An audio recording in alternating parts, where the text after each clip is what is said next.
Hello बच्चों, welcome to GN online tuition classes. बच्चों, आज के इस वीडियो के अंदर मैं धूम सीरीज की शुरुआत करने जा रहा हूं। और आज के इस वीडियो के अंदर मैं आपको चैप्टर नंबर 1 क्लास 10 साइंस का chapter number 1 chemical reaction equation एक ही वीडियो के अंदर पढ़ा दूंगा। और कल वाली वीडियो के अंदर मैं आपको इस चैप्टर के क्वेश्चन करवाऊँगा। चलो आज की वीडियो को स्टार्ट करते हैं। Chemical reaction and equation. तो सबसे पहले चैप्टर को स्टार्ट करने से पहले बच्चों आके क्वेश्चन उठा जाता है कि केमिकल रिएक्शन से केमिकल रिएक्शन क्या होती है। What you mean by chemical reaction. तो ये केमिकल रिएक्शन क्वेश्चन का आंसर जानने के लिए बच्चों हम कुछ सिचुएशन को कंसीडर करते हैं। पहली सिचुएशन है बच्चों, milk is the left at the room temperature. तब क्या होएगा जब बच्चों आप दूध को रूम टेम्परेचर में छोड़ दोगे। तब क्या होएगा जब बच्चों आप आयरन और तवा और pan nail is expose to the humid atmosphere. तब क्या होएगा बच्चों जब आप आयरन की नील को, तवा को, पेन को, इस सबको आप ह्यूमिड एटमोसफियर में छोड़ दोगे। तब क्या होएगा जब बच्चों आप ग्रेप्स को जब गैस फर्मेंटेड होते हैं। तब क्या होएगा बच्चों जब खाना कुक होता है। तब क्या होएगा जब बच्चों खाना डाइजेस्ट होता है। और तब क्या होएगा जब हम वी रिस्पायर करते हैं। तो ये in all above situations the nature and the identify of the initial substance are somewhat change. तो इन जितनी सिचुएशन है बच्चों, इस सिचुएशंस में क्या हो रहा है कि जो इनिशियल सब्सटेंस है उसके अंदर क्या हो रहा है, कुछ ना कुछ चेंज हो रहा है, कुछ ना कुछ चेंज हो रहा है। वी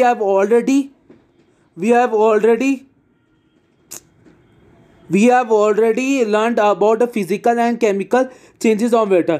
बच्चों आप ऑलरेडी छोटी क्लास के अंदर आप फिजिकल और केमिकल चेंजेस के बारे में पढ़ चुके हो। Whenever a chemical reaction take place. अगर देखो बच्चों केमिकल रिएक्शन होगी तो वहाँ पे अपन बोल रहे हैं कि केमिकल चेंज हो रहा है। तो देखो अब आपको क्लियर होगा कि बच्चों केमिकल रिएक्शन क्या होती है। अगर बच्चों अगर कोई भी आपका इनिशियल सब्सटेंस उसके अंदर कुछ भी आपका छोटा मोटा ही चेंज होता है तो उसको हम बोलेंगे, अगर वो इनिशियल सब्सटेंस चेंज होके कुछ नया बनता है तो उसकी इस चेंज को हम बोलेंगे बच्चों केमिकल रिएक्शन। क्लियर है बच्चों। मैं वापस बता रहा हूँ, अगर कुछ भी इनिशियल सब्सटेंस में चेंज होएगा, कुछ छोटा सा भी चेंज होएगा बच्चों और कुछ नया फॉर्म होएगा, उस चेंज को हम बोलेंगे केमिकल रिएक्शन। क्लियर बच्चों। अब हम कुछ एक्टिविटी से पता करेंगे कि एक्चुअली केमिकल रिएक्शन होती कैसे है, क्या होती है केमिकल रिएक्शन। अब कुछ एक्टिविटीज हम देखेंगे। तो सबसे पहले आपकी एक्टिविटी आती है एक्टिविटी 1.1। तो ये एक्टिविटी में क्या करेंगे बच्चों हम, the activity needs the teacher assistance. ये एक्टिविटी आपको टीचर के प्रेजेंस में करनी है। It would be a better it students. ये स्टूडेंट्स के लिए बेटर रहेगा। Wear suitable eye glass. अगर आप बच्चों आई ग्लास पहन लोगे। आई ग्लास क्या होता है बच्चों, मोटे मोटे कांच के ग्लास होते हैं। उससे क्या होता है आपका केमिकल होता है आँखों के अंदर नहीं जाता है। Clean a magnesium ribbon about 3-4 centimetre long bye rubbing it sand paper. अब अपन को क्या लेना है बच्चों, मैग्नीशियम का रिबन लेना है और उसको सैंड पेपर से हम अच्छी तरह रब करके साफ कर देंगे। फिर hold with a pair of tong. फिर वो जो आपने मैग्नीशियम का रिबन लिया उसको हम पेयर ऑफ टोंग से पकड़ेंगे और फिर इसको लैंप के ऊपर रख के बंद करेंगे। अब जैसे आप लैंप से बंद करोगे बच्चों तो आपका क्या होगा, जो आपके एनवायरनमेंट में ऑक्सीजन प्रेजेंट है एटमॉस्फेयर के ना, उससे जो ये मैग्नीशियम रिबन की क्या होगी, रिएक्शन होगी। मतलब जो आपका ये मैग्नीशियम रिबन है ये ऑक्सीजन के साथ कंबाइन करके कुछ एक नया सब्सटेंस बना लेगा। अब पहले वाला मैग्नीशियम रिबन कैसा था, सिंगल था। अब ये और क्या कर गया, ऑक्सीजन के साथ कंबाइन कर गया। तो इसकी इनिशियल स्टेज में क्या आया, चेंज आया। समझ रहे हो बच्चों, चेंज आया। पहले मैग्नीशियम कैसा था, अकेला। अब ये किसके साथ काम कर गया, ऑक्सीजन के साथ। तो इसके इनिशियल स्टेज में क्या आ गया, चेंज आ गया। इसी चेंज को हम बोलते हैं केमिकल रिएक्शन। ये जो ऑक्सीजन के साथ कंबाइन किया इसी चेंज को हम बोलते हैं केमिकल रिएक्शन। अब इस चेंज को हम लैंग्वेज फॉर्म में कैसे बोलेंगे, तो जैसे बच्चों आप मैग्नीशियम रिबन के बंद करोगे, जो मैग्नीशियम रिबन का ऐश होएगा बच्चों वो कैसा होएगा, व्हाइट कलर का पाउडर होएगा। तो ये जो ऐश है तो इससे क्या पता चल रहा, केमिकल रिएक्शन हुई। क्योंकि पहले मैग्नीशियम रिबन कैसा था, सॉलिड फॉर्म में था। अब मैग्नीशियम रिबन कैसा हो गया, बिल्कुल एक पेस्ट फॉर्म, पाउडर फॉर्म में कन्वर्ट हो गया। तो इससे क्या पता चल रहा है, उसकी स्टेट में भी चेंज, स्टेट तो चेंज नहीं हुई है बच्चों, ये स्टेट तो सॉलिड ही रहेगी, पर आप इससे कह सकते हैं हम केमिकल रिएक्शन हुई है। क्योंकि क्या हुआ है बच्चों, पहले मैग्नीशियम रिबन का कलर क्या होता है, पहले मैग्नीशियम रिबन का कलर कुछ और था बच्चों, अब मैग्नीशियम रिबन का कलर कुछ और हो गया। ठीक है बच्चों, व्हाइट कलर के बॉर्डर के अंदर कलर, क्यों, due to reaction with oxygen. अब मैग्नीशियम क्या कर गया, ऑक्सीजन के साथ रिएक्ट कर गया। अब यहाँ पे आपके ऑब्जर्वेशन देख रखिए बच्चों, अगर आप बंद करोगे तो क्या आएगा, आपको डेजलिंग की व्हाइट फ्लेम दिखाई देगी और चेंज इनटू व्हाइट फॉर्म। जो मैग्नीशियम रिबन है वो किसके अंदर चेंज हो जाएगा, व्हाइट पाउडर के अंदर चेंज हो जाएगा। The powder is the magnesium oxide. जो पाउडर है वो क्या है बच्चों, मैग्नीशियम ऑक्साइड है। जो मैग्नीशियम ऑक्सीजन के साथ कंबाइन कर गया इसको हम बोलते हैं मैग्नीशियम ऑक्साइड। ठीक है बच्चों। ऐसे बच्चों आगे आपके और भी एक्टिविटी दी हुई है, जैसे मैं आपको ये वाली एक्टिविटी बताता हूँ। Take a few zinc granules in conical flask or a test tube, add a dilute hydrochloric acid or sulphuric acid to this test tube. अब बच्चों हम क्या करें, टेस्ट ट्यूब के अंदर बच्चे हम क्या कर रहे हैं, जिंक के ग्रैन्यूल्स ले रहे हैं। जिंक के ग्रैन्यूल्स क्या होते हैं बच्चों, जिंक के छोटे छोटे टुकड़े को हम बोलते हैं जिंक के ग्रैन्यूल्स। अब उसके अंदर हम क्या कर रहे हैं, डाइल्यूट हाइड्रोक्लोरिक एसिड और सल्फरिक एसिड डाल रहे हैं। अब ये डाइल्यूट का मतलब क्या होता है बच्चों, डाइल्यूट का मतलब होता है, देखो बच्चों दो तरह के एसिड होते हैं अपने, डाइल्यूट और कंसंट्रेटेड। डाइल्यूट का मतलब क्या होता है बच्चों, जो अपना एसिड है उसके अंदर क्या किया हुआ, पानी मिलाया हुआ। जैसे बच्चा आपका दूध वाला है ना, दूध के अंदर क्या करता है, पानी मिलाता है। ऐसे क्या कर दिया हमने, एसिड के अंदर पानी मिला दिया, मतलब अभी एसिड प्योर नहीं है। और कंसंट्रेटेड क्या होएगा, कंसंट्रेटेड वो होएगा आपका एकदम एसिड प्योर है, उसके अंदर मिलावट नहीं की हुई है पानी की, उसका हम बोलते हैं कंसंट्रेटेड एसिड। दो तरह के एसिड होते हैं, डाइल्यूट और कंसंट्रेटेड।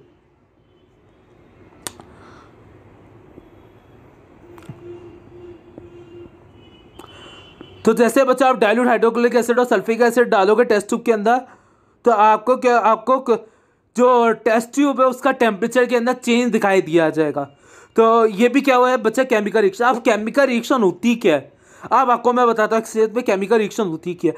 केमिकल रिएक्शन वो होती है बच्चा जहाँ पे स्टेट का चेंज होता है, मतलब सॉलिड किसके अंदर चेंज हो गया, लिक्विड के अंदर चेंज हो गया, और लिक्विड किसके अंदर हो गया, चेंज हो गया, गैस के अंदर चेंज हो गया। जहाँ पे स्टेट का चेंज होता है उससे अब उसे हम बोलेंगे केमिकल रिएक्शन। जहाँ पे कलर का चेंज होता है उससे अब हम बोलेंगे केमिकल रिएक्शन। अगर कहीं कुछ ऐसा चेंज हुआ है बच्चों जहाँ पे क्या वो कलर का चेंज हुआ है उसे हम बोलेंगे केमिकल रिएक्शन। अगर कुछ ऐसा चेंज हुआ जिसमें गैस इन्वॉल्व हो रही है तो उसे हम बोलेंगे केमिकल रिएक्शन। और कुछ ऐसा चेंज हुआ बच्चों जिसमें आपका टेम्परेचर का चेंज हुआ उसे हम बोलेंगे केमिकल रिएक्शन। तो केमिकल रिएक्शन क्या होती है, जिसमें स्टेट का चेंज होता है, जिसमें आपके कलर का चेंज होता है, जिसमें आपके गैस इन्वॉल्व होती है, जिसमें आपका टेम्परेचर का चेंज होता है। तो आपको केमिकल रिएक्शन क्लियर होता है कि केमिकल रिएक्शन क्या होती है। जहाँ पे ये चारों चेंजेस होएंगे, जहाँ पे ये चारों उत्पादन कह सकते हैं वहाँ पे क्या हो रही है, केमिकल रिएक्शन हो रही है। ठीक है बच्चों। अब आता है कि केमिकल इक्वेशन क्या होती है।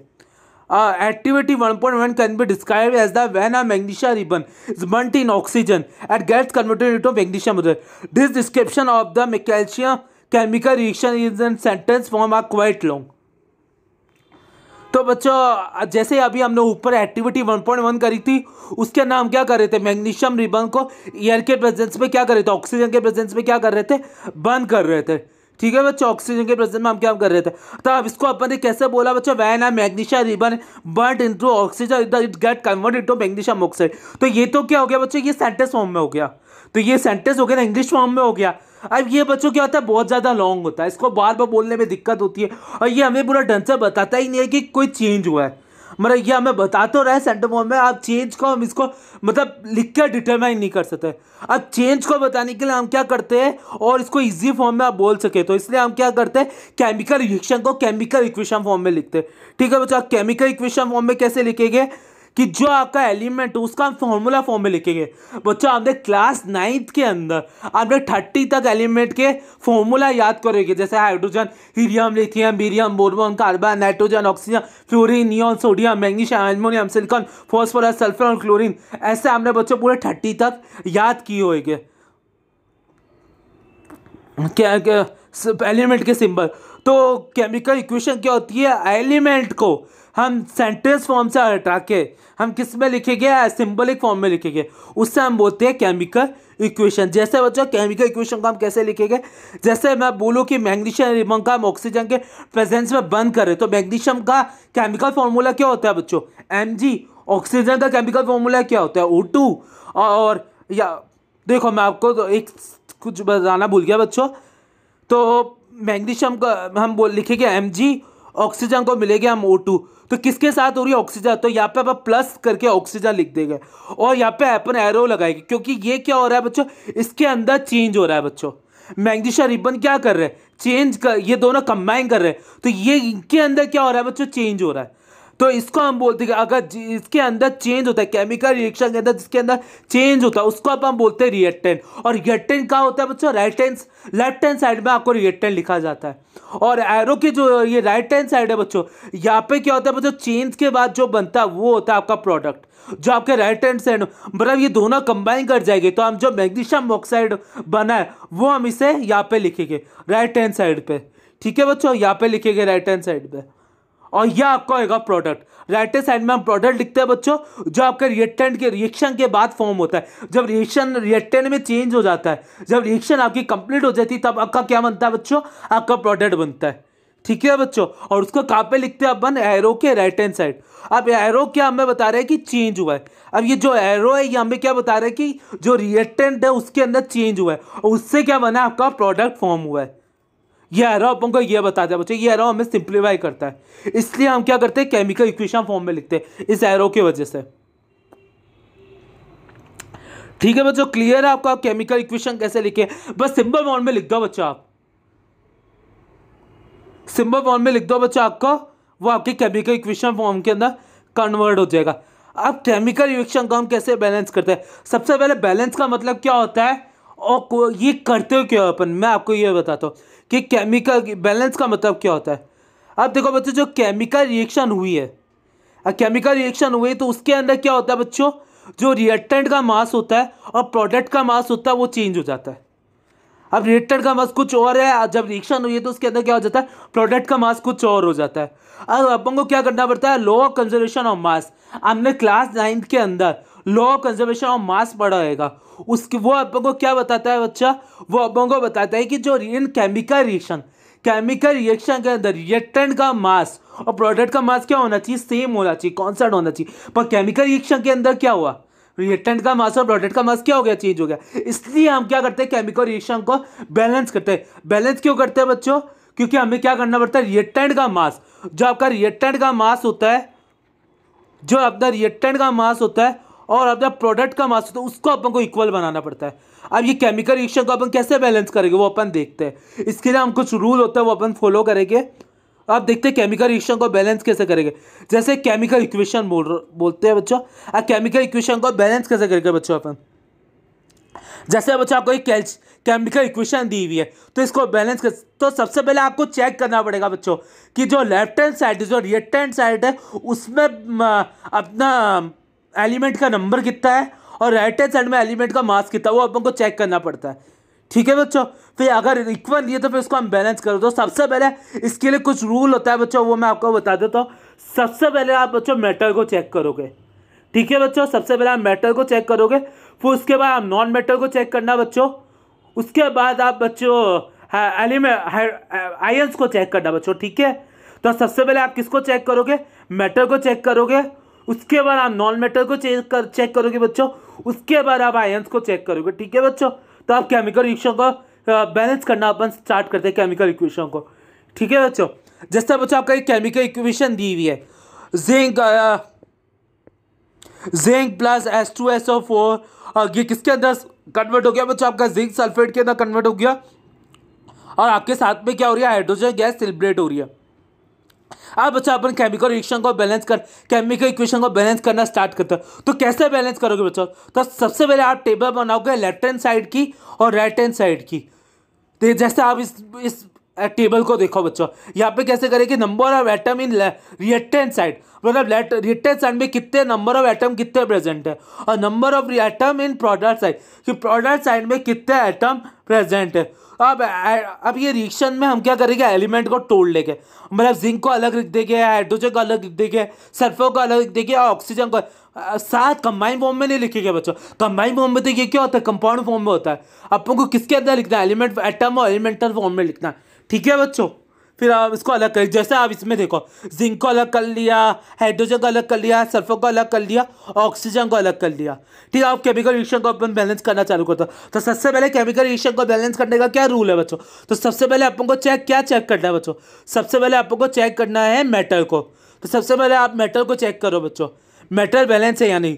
तो इधर देखो बच्चों, जिंक को देखो, लेफ्ट हैंड साइड में मतलब रिएक्टेंट साइड में जिंक आइटम कितने प्रेजेंट है? एक ही प्रेजेंट है। देखो बच्चों, इधर जिंक आइटम कितने? एक। इधर देखो जिंक आइटम कितने? एक। तो जिंक आइटम कितने? बैलेंस है बच्चों, दोनों तरफ क्या जिंक जिंक एक ही है। अब अपन किसको देखेंगे बच्चों? नॉन मेटल को देखेंगे। ठीक है बच्चों, फिर अपन किसको देखें? अब यहाँ पर देखो नॉन मेटल दो है बच्चों, सल्फर भी नॉन मेटल है और ऑक्सीजन में नॉन मेटल। किसी को बैलेंस कर लो। अब मैं तो नॉन मेटल का बैलेंस करना, नॉन मेटल को बैलेंस करना है, क्योंकि केमिस्ट्री में अपना राज होता है बच्चों। अब हम कुछ भी कर सकते हैं केमिस्ट्री के अंदर, कुछ भी नहीं कर सकते बच्चों, कुछ रूल्स को फॉलो करना पड़ता है। तो सबसे पहले किसी को बैलेंस कर लो, सल्फर। सबसे पहले मैं सल्फर को बैलेंस कर लेता हूँ, सल्फर को चेक कर लेते हैं अपन। तो सल्फर राइट हैंड साइड में कितने है बच्चों? एक सल्फर है। और लेफ्ट हैंड साइड में सल्फर कितने है बच्चों? एक ही सल्फर। तो सल्फर क्या बैलेंस है बच्चों? अब अपन एक और नॉन मेटल है, तो फिर उससे भी बैलेंस कर लेते हैं, क्योंकि सब इसके बाद मेटल के बाद अपन को किसको बैलेंस करना पड़ता है? नॉन मेटल को बैलेंस करना पड़ता है। तो अपन एक और नॉन मेटल को एक और है तो इसको भी बैलेंस कर लेते हैं। तो आप ऑक्सीजन देखो कितने प्रेजेंट है बच्चों? यहाँ पे 4 ऑक्सीजन प्रेजेंट है। और लेफ्ट साइड में कितने ऑक्सीजन प्रेजेंट है? 4 ऑक्सीजन प्रेजेंट। और राइट साइड में ऑक्सीजन कितने प्रेजेंट है? 4 ऑक्सीजन प्रेजेंट है। अब यहाँ पे क्या ऑक्सीजन भी आपकी बैलेंस हो गई, बैलेंस है। देखो बच्चों बैलेंस है 4।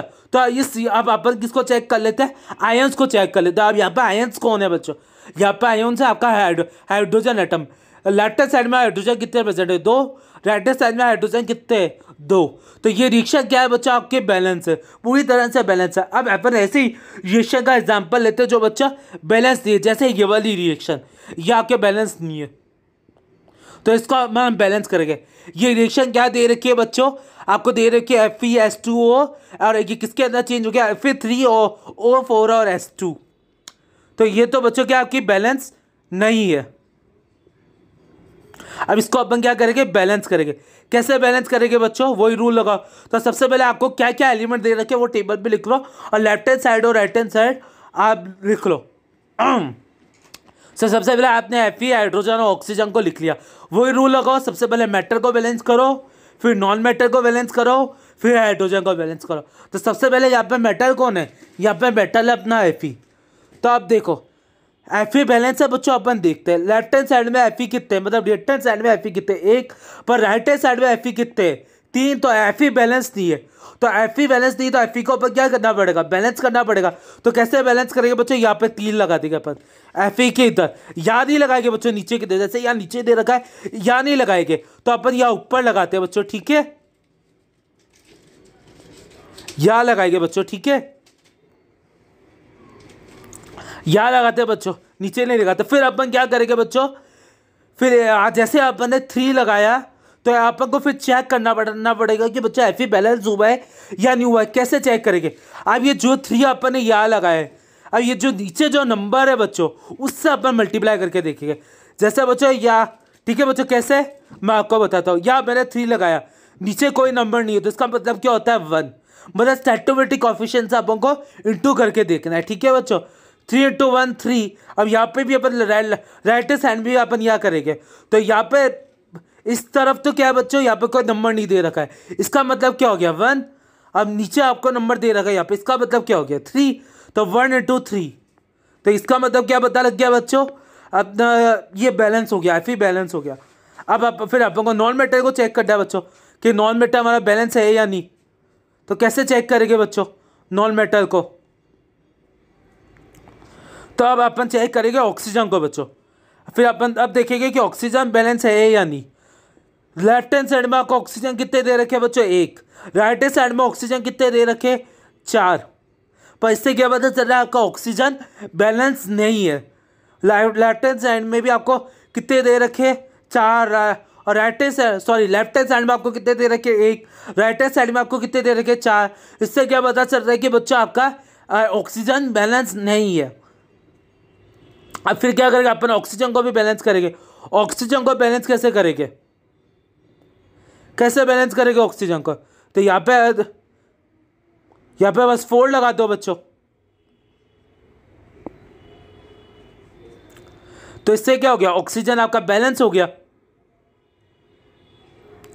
देखो बच्चों 4 अपन यहाँ नहीं लगाएंगे, ऑक्सीजन के नीचे तो लगाना ही नहीं है, तो इसके पूरे कंपाउंड के ऊपर 4 जाएगा। ठीक है बच्चों। अब ये H2O है बच्चों, देखो मैं आपको बताता हूँ। H2O तो यहाँ नीचे तो अपन 4 लगाते ही नहीं, ये अपन केमिस्ट्री का रूल अपन को कहता ही नहीं है। अगर अपन केमिकल रिएक्शन को बैलेंस करते हैं तो यहाँ नहीं लगाएंगे बच्चों, यहाँ तो अपन को लगाना ही नहीं है, तो अपन लगाएंगे तो पूरे के ऊपर लगाएंगे। फिर अब जैसे ये H2O है तो H2 के पूरे के ऊपर लगा देंगे, या 4 लगा देंगे बच्चों। ठीक है। अब इससे क्या आ जाएगा, हाइड्रोजन के ऊपर भी 4 आ जाएगा। ठीक है बच्चों।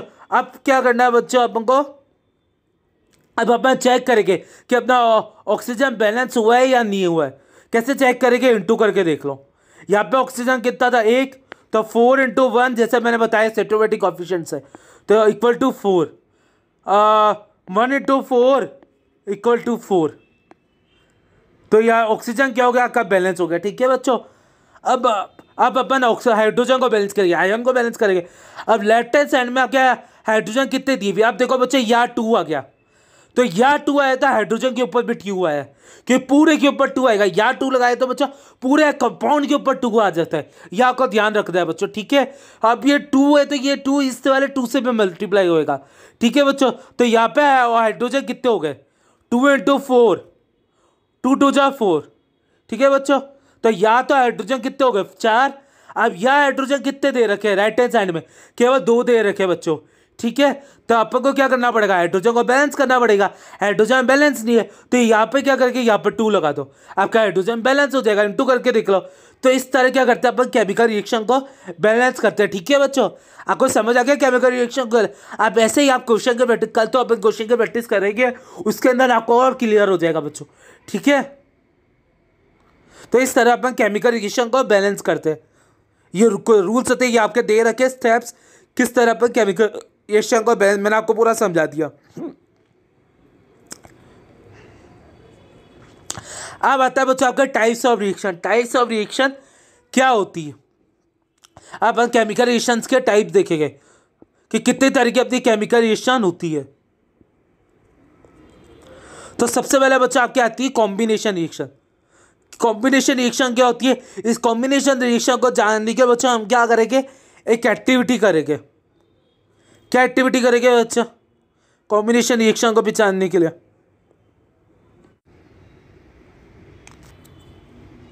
Activity 1.4, take a small amount of calcium oxide or a quick lime in a beaker.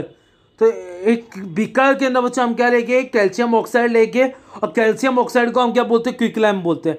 Touch a beaker as shown in figure. अब जैसे आप फिगर के अंदर दे रहे हो, ऐसे ही हम क्या करेंगे, बीकर को टच करेंगे। Do you feel any change in temperature, क्या आपको टेम्परेचर के अंदर कोई ना कुछ फील चेंज हो रहा है। हाँ बच्चों, आपको टेम्परेचर के अंदर बिल्कुल कुछ ना कुछ फील होएगा। जो आपका बीकर होएगा ये क्या हो जाएगा, गर्म हो जाएगा। क्यों गर्म हो जाएगा, मैं आपको बताता हूँ। ये बीकर इसलिए गर्म हो रहा है बच्चों कि जो आपका कैल्शियम ऑक्साइड है वो वाटर के साथ क्या करेगा, रिएक्ट करेगा, और रिएक्ट करके आपका सेकंड लाइन फॉर्म कर लेगा।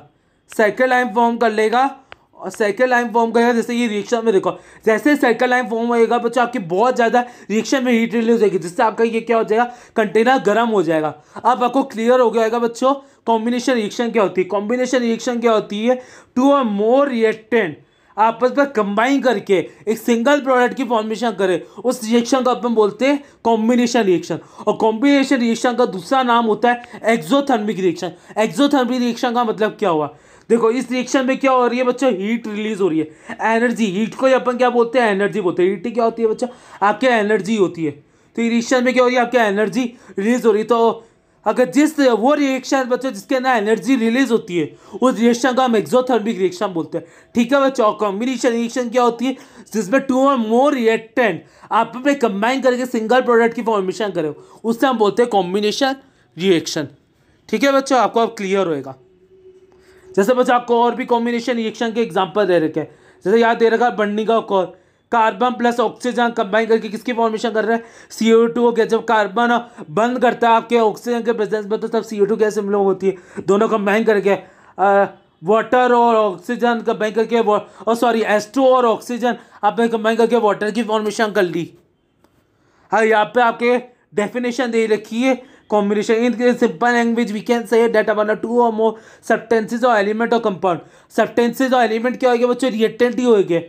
रिएक्टेंट साइड में तो कॉम्बिनेशन हो कंबाइन कर रहा है और वो combine to form a single product. तो ये डेफिनेशन आप लिख सकते हो बच्चों।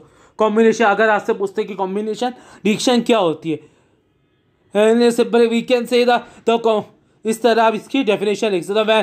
यहाँ से when two or more substances और element combine to form a single product that reactant are called a combination reaction. ठीक बच्चे, यहाँ से आप लिख सकते हो डेफिनेशन। तो यहाँ पे और भी आपके कॉम्बिनेशन रिएक्शन का एग्जांपल दे रखे हैं। और कॉम्बिनेशन रिएक्शन का दूसरा नाम क्या होता है बच्चों, एक्सोथर्मिक रिएक्शन होता है। क्यों? क्योंकि इसमें क्या होती है, एनर्जी रिलीज होती है, हीट रिलीज होती है। एक्सोथर्मिक रिएक्शन वो रिएक्शन होती है जिसमें हीट रिलीज होती है। ये बच्चा यहाँ पे वही आपके लिखा हुआ है। यहाँ पे बच्चों आपकी एक रिएक्शन दे रखी जो हमने क्लास 10th की ये चैप्टर नंबर 6 के अंदर हमने पढ़ा होगा, लाइफ प्रोसेस वाले चैप्टर के अंदर। ग्लूकोज आपका ब्रेक डाउन होता है ऑक्सीजन के प्रेजेंस में, और किसके अंदर कन्वर्ट हो जाता है, CO2, और किसके अंदर कन्वर्ट हो जाता है, CO2 और वाटर और एनर्जी के अंदर। तो यहाँ पे भी क्या हो रहा है बच्चा, आपकी एनर्जी रिलीज हो रही है। रेस्पिरेशन वाला प्रोसेस, लाइफ प्रोसेस के अंदर हमने रेस्पिरेशन पढ़ा है। ऑक्सीजन के प्रेजेंस में क्या होता है, ग्लूकोज का ब्रेक डाउन होता है और किसके अंदर कन्वर्ट हो जाता है, ग्लूकोज 6CO2 और 6H2O के अंदर कन्वर्ट ही हो जाता है। आपने ये रिएक्शन पढ़ी नहीं है, लाइफ रेस्पिरेशन और वही रिएक्शन की बात करें। ये क्या बच्चों, ये रिएक्शन एक्सोथर्मिक रिएक्शन का एग्जांपल है। ठीक है बच्चों। द डीकम्पोजिशन ऑफ वेजिटेबल, जो बच्चा आपका डीकम्पोजिशन होता है वेजिटेबल का, वो भी क्या है बच्चा आपका ये डीकम्पोजिशन रिएक्शन का ही एग्जांपल है। डीकम्पोजिशन रिएक्शन बोल रहा बच्चा, जो आपका वेजिटेबल मैटर का डीकम्पोजिशन होता है वो भी बच्चा आपका एक्सोथर्मिक रिएक्शन का ही एग्जांपल है। ठीक है बच्चों, क्लियर हो गया आपको ये। अब आता है बच्चों आपका डीकम्पोजिशन रिएक्शन। क्या होती है डीकम्पोजिशन रिएक्शन? तो डीकम्पोजिशन रिएक्शन को पहचानने के लिए हम क्या करेंगे बच्चों, एक एक्टिविटी करेंगे। Take about 2 gram of ferrous sulphate crystal in a boiling tube, note the colour of a ferrous sulphate. तो अब क्या करें बच्चों, एक टेस्ट ट्यूब के अंदर बच्चों हम क्या ले रहे हैं, 2 ग्राम फेरस सल्फेट के क्रिस्टल्स ले रहे हैं। फिर अपन क्या करेंगे बच्चों, उसका कलर को एक बॉइलिंग ट्यूब के अंदर बच्चों हम क्या कर रहे हैं, 2 ग्राम फेरस सल्फेट की क्रिस्टल, फिर उसको हम क्या कर रहे हैं, बॉयल कर रहे हैं। ठीक है, और उसका कलर को फिर बॉयल करने के दौरान और पहले उसके कलर को हम क्या कर रहे हैं, नोट कर रहे हैं। क्या हमें कलर के अंदर कोई चेंज दिखाई देगा? आपको कलर के अंदर चेंज दिखाई देगा, क्योंकि यहाँ पे क्या हो रही है, केमिकल रिएक्शन हो रही है। मैंने बता दिया केमिकल रिएक्शन में क्या क्या चेंजेस होते हैं। तो बिल्कुल आपको केमिकल रिएक्शन। अब डीकम्पोजिशन रिएक्शन क्या होती है, क्या हुआ इस रिएक्शन के अंदर, जो आपका फेरस सल्फेट है बच्चों, जैसे हमने इसको हीट किया, जैसे बच्चों हमने हीट किया, जो आपका फेरस सल्फेट ये क्या कर रिएक्टेंट, ये क्या हो गया, आपके 2 और मोर प्रोडक्ट के अंदर क्या हो गया, ब्रेक डाउन हो गया। अब आपको क्लियर हो गया होगा डीकम्पोजिशन रिएक्शन में क्या था। डीकम्पोजिशन रिएक्शन वो रिएक्शन होती है बच्चों, इसमें क्या होता है, आपका सिंगल रिएक्टेंट या सिंगल एलिमेंट या कंपाउंड आपका ब्रेक हो जाता है उससे 2 और मोर प्रोडक्ट के अंदर। उस रिएक्शन को अपन कहते हैं डीकम्पोजिशन रिएक्शन। क्लियर है बच्चों डीकम्पोजिशन रिएक्शन क्या होती है? अब ये आपके बारे में दे रखेगा ये रिएक्शन हुई कैसे। अब डीकम्पोजिशन रिएक्शन कैसे हुई बच्चों, ये वाली जो रिएक्शन हुई है ये आपके कैसे हुई, जैसे बच्चों हमने फेरस सल्फेट के क्रिस्टल्स को हीट किया, गर्म किया। जो फेरस सल्फेट के क्रिस्टल्स इन्होंने क्या किया, वाटर के मॉलिक्यूल को रिमूव कर दिया। .7s2 मॉलिक्यूल के इन्होंने रिमूव कर दिया, लॉस कर दिया वाटर मॉलिक्यूल। और ये फिर आपका फेरस सल्फेट किसके अंदर कन्वर्ट हो गया, फेरस सल्फेट आपके कन्वर्ट हो गया Fe2O3 और SO2 गैस के अंदर कन्वर्ट हो गया। ठीक है बच्चों, ये रिएक्शन ऐसा कुछ यहाँ पर हुआ है बच्चों। ठीक है, ये रिएक्शन में यही हुआ है। ठीक है बच्चों, अब आपके एक और डीकम्पोजिशन रिएक्शन दी हुई है, decomposition of calcium carbonate to calcium oxide and carbon dioxide on heating. आप देखो डीकम्पोजिशन, अब कैल्शियम कार्बोनेट को हम डीकम्पोज करके किसकी फॉर्मेशन करते हैं, क्विक लाइम और CO2 गैस की फॉर्मेशन करते हैं। ये भी क्या बच्चा आपके डीकम्पोजिशन रिएक्शन है। कैल्शियम कार्बोनेट को जैसे ही अपन हीट करते, गर्म करते, तो वो आपके किसके अंदर कन्वर्ट हो जाता है, क्विक लाइम और CO2 गैस के अंदर कन्वर्ट हो जाता है। तो ये भी बच्चों क्या आपके एक इंपॉर्टेंट डीकम्पोजिशन रिएक्शन है। ये पे मोस्ट इंपॉर्टेंट, ये रिएक्शन अगर इंडस्ट्रीज में काम आती है सीमेंट बनाने में, ये आप ध्यान रखना बच्चों। ये वाली जो डिकम्पोजिशन रिएक्शन है बच्चों, ये आपके इंडस्ट्रीज में काम आती है। वैसे आपको सारी डिकम्पोजिशन, सारी रिएक्शन को याद तो करना ही है। अब यहाँ पे बच्चों आपके एक और रिएक्शन दे रखी है, take a 2 gram lead nitrate. आप लोगों को क्या लेना बच्चों, 2 ग्राम लेड नाइट्रेट लेना है, उसको बॉइलिंग ट्यूब के अंदर अपन डाल के हीट कर रहे हैं। ठीक है बच्चों, जैसे अपन हीट करेंगे बच्चों तो ये टेस्ट ट्यूब में से आपको ब्राउन कलर की फ्लेम दिखाई देगी, ब्राउन कलर की फ्लूम आपको बाहर आती हुई दिखाई देगी। क्यों? क्योंकि ड्यू टू NO2 गैस, क्योंकि जो लेड नाइट्रेट किसके अंदर कन्वर्ट हो गया, नाइट्रेट, मतलब ये भी एक सिंगल रिएक्टेंट किस में कन्वर्ट हो गया, 2 और मोर प्रोडक्ट के अंदर कन्वर्ट हो गया। ये देखो यहाँ पे ये रिएक्शन दी हुई है, देख लो बच्चों, ये रिएक्शन दी हुई है।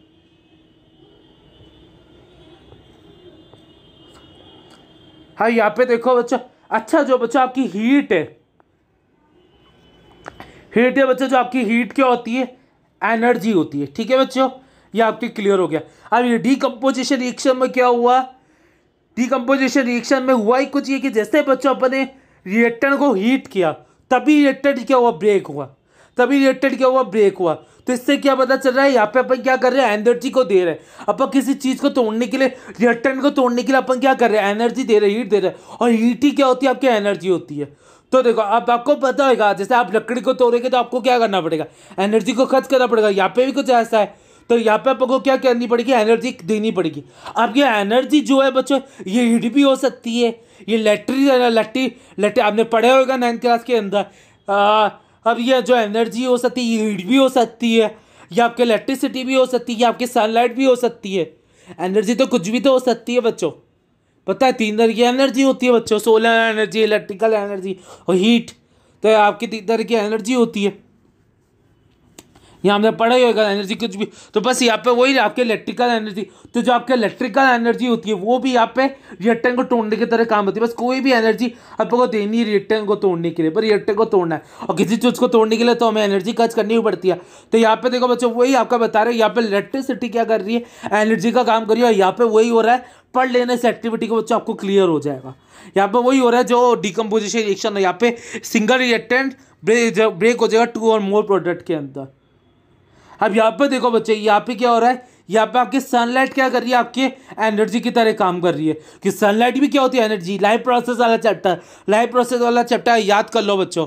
वहाँ पे क्या कर रहा है, फोटोसिंथेसिस प्रोसेस में क्या होता है, सनलाइट को एनर्जी की तरह तो अपन यूज़ करते हैं। अब देखो यहाँ पे ये रिएक्शन हो रही है, जो आपका सिल्वर क्लोराइड सनलाइट के प्रेजेंस में किसके अंदर कन्वर्ट हो गया, AgO कलर 2 और मोर 2 प्रोडक्ट के अंदर ये कन्वर्ट हो गया, सिल्वर आपका क्लोराइड।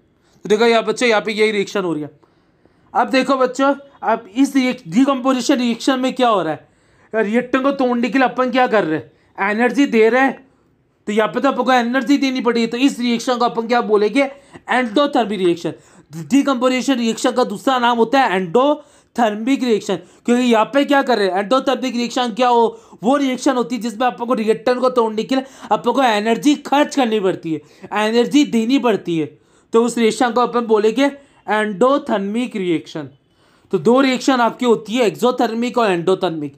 ये आपको ध्यान, एक्सोथर्मिक वो रिएक्शन होती है बच्चों जिसमें आपकी क्या होती है, हीट रिलीज होती है, और एंडोथर्मिक रिएक्शन वो रिलीज होती है जिसमें एनर्जी अपन को देनी पड़ती है। इसमें एनर्जी आपकी खर्च नहीं होती, आपको एनर्जी देनी पड़ती है। ठीक है बच्चों, ये आपको ध्यान रखना। अब आता है आपका डिस्प्लेसमेंट रिएक्शन। डिस्प्लेसमेंट रिएक्शन आपको मैं फनी एग्जाम्पल से समझाता हूँ। एक फनी एग्जाम्पल से मैं आपको डिस्प्लेसमेंट रिएक्शन समझाता हूँ। मान लो बच्चे, यहाँ पे एक राहुल नाम का लड़का है, और इसका दोस्त एक रवि है। इसका दोस्त मान लो कोई विक्रम नाम का लड़का है। ठीक है बच्चों, हाँ, राहुल और विक्रम जो है ये बहुत अच्छे पक्के दोस्त है। राहुल और विक्रम इतने पक्के दोस्त है कि दोस्ती बहुत मजबूत। पर एक है ना, रवि नाम का लड़का है। एक क्या बच्चा आपका रवि नाम का लड़का है, जो इन दोनों की दोस्ती से चिढ़ता है, जिन दोनों की दोस्ती को सब बहुत जेलस होता है। अब ये जो रवि नाम का लड़का है बच्चा आपका, ये इन दोनों की दोस्ती को तोड़वाना चाहता है। अब ये रवि नाम का लड़का विक्रम को भड़काता है, विक्रम को भड़काता है ये राहुल के खिलाफ, कि राहुल तो बहुत खराब है, राहुल से तो दोस्ती तोड़ दे। रवि क्या कर रहा है, विक्रम को भड़का रहा है, राहुल बहुत खराब है। तो अब विक्रम ने क्या किया, राहुल से दोस्ती तोड़ दी। और किससे दोस्ती कर दी, रवि से दोस्ती कर दी। अब राहुल क्या हो गया, अकेला हो गया। बाई चांस रवि राहुल के वो दोस्त थे क्या, पर विक्रम और राहुल तो क्या है, पक्के दोस्त थे, पर इनकी दोस्ती तो टूट गई।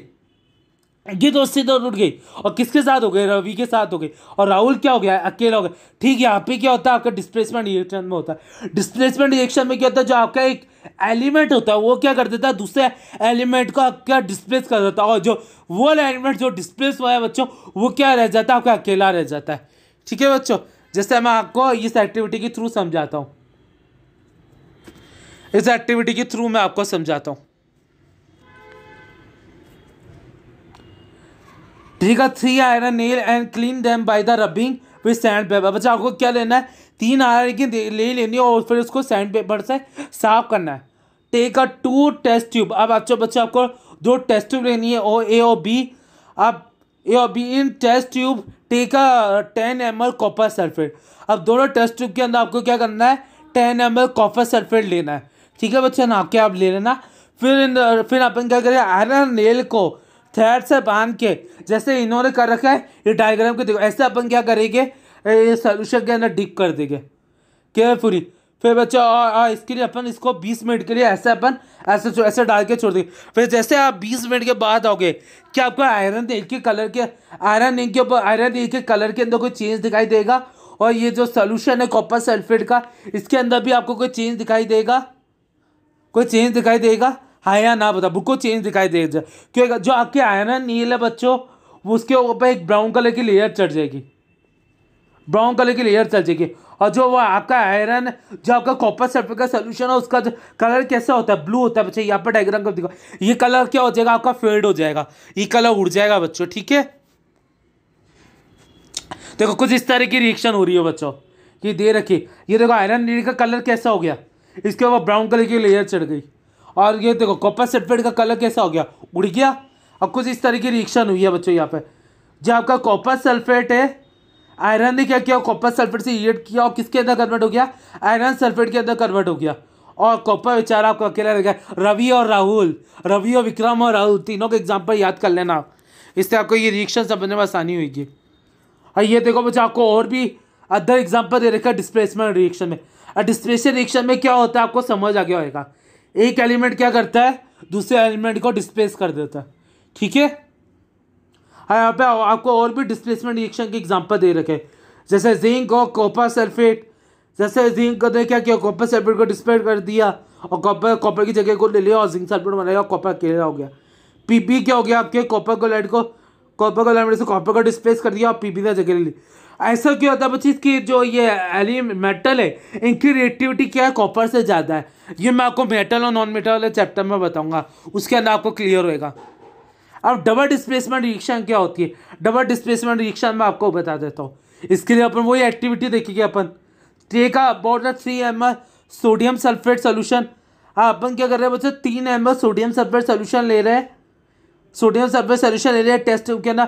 फिर उसके अंदर अपन क्या कर रहे हैं, धीरे धीरे बेरियम क्लोराइड सोल्यूशन मिला रहे हैं। ठीक है बच्चों, फिर क्या हो रहा है बच्चा, आपको मिक्स कर रहे हैं धीरे धीरे ये दोनों से, मतलब बेरियम क्लोराइड और सोडियम सल्फेट को अपन मिक्स कर रहे हैं। तो यहाँ पर क्या होएगा बच्चा, इस रिएक्शन के अंदर क्या होगा, जैसे बच्चा आप मान लो ये एक कंटेनर है, मान लो ये बिकर है, इसके अंदर मैंने क्या किया, सोडियम सल्फेट डाल दिया, NaSO4 डाल दिया, और फिर इसके अंदर मैंने क्या कर दिया, बेरियम क्लोराइड भी डाल दिया। जैसे हमने बेरियम क्लोराइड डाला, आपको नीचे व्हाइट कलर का सब्सटेंस बैठा हुआ दिखाई देगा, जिससे हम बोलते हैं पीपीटी, जिससे हम बोलते हैं प्रेसिपिटेट। अब डबल डिस्प्लेसमेंट रिएक्शन क्या होती है, जिसमें 2 बार डिस्प्लेसमेंट होता है, 2 बार डिस्प्लेसमेंट होता है। और ये आयन्स की वजह से होता है, सोडियम सल्फेट आयन और बेरियम आयन की वजह से।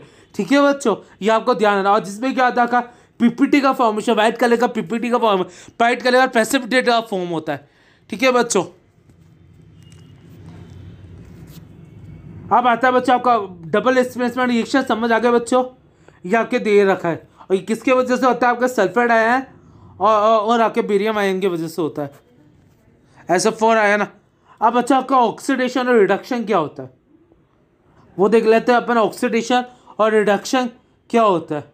ऑक्सीडेशन क्या होता है बच्चा, adding of oxygen. Adding of oxygen आपका कहलाता है ऑक्सीडेशन, और रिमूवल ऑफ हाइड्रोजन भी आपका कहलाता है ऑक्सीडेशन। वापिस से सुनो, एडिंग ऑफ ऑक्सीजन और रिमूवल ऑफ हाइड्रोजन आपका कहलाता है ऑक्सीडेशन, और रिडक्शन क्या होता है बच्चों, उल्टा कर दो ऑक्सीडेशन का।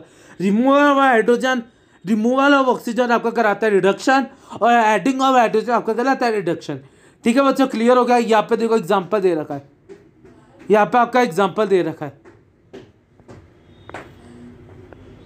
जैसे आपको कॉपर और ऑक्सीजन, कॉपर और ऑक्सीजन कंबाइन करके कॉपर ऑक्साइड की फॉर्मेशन हो गई। यहाँ पे क्या ऑक्सीजन का ऐड हो गया, और यहाँ पे देखो कॉपर ऑक्साइड और H2। यहाँ पे क्या हो गया बच्चों, यहाँ पे देखो दोनों हुई है रिएक्शन, यहाँ पे ऑक्सीडेशन भी हुआ है और रिडक्शन भी हुआ है। देखो वो रिएक्शन जहाँ पे ऑक्सीडेशन और रिडक्शन दोनों होता है, उस रिएक्शन को अपन रिडॉक्स रिएक्शन बोलते हैं। ठीक है बच्चों, ये आपको ध्यान रखना है। यहाँ पे देखो ऑक्सीडेशन, जैसे यहाँ पे क्या हुआ है बच्चों, कॉपर का रिडक्शन हुआ है, यहाँ पे क्या हो गई, कॉपर रिमूव हो गई, और सॉरी यहाँ पे क्या हुआ, ऑक्सीजन रिमूव हो गई।